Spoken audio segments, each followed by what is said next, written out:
ของหวานอันนี้ร้านอีซาเลมาอันตลาดตัวอีซาเลมันมาตัวเวียดตัวเวียดน่ะมันอยากไกลอันนี้ตัวเขมรที่มันมาพี่ตัวเวียดมันไกลพดพี่ไปบ่ได้โอเคสิเข้าตลาดเด้อบัดนี้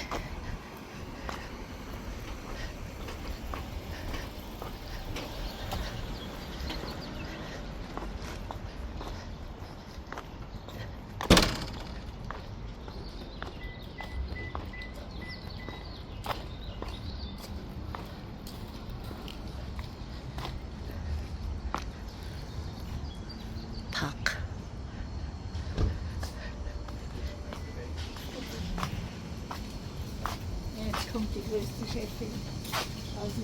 Hello.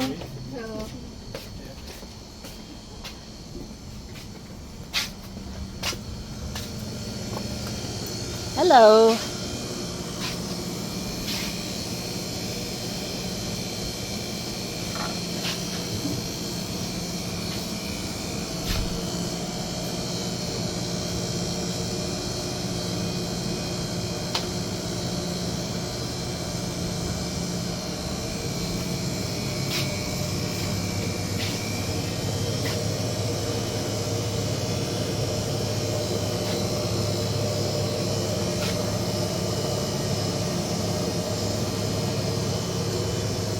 ในตลาดวันนั้น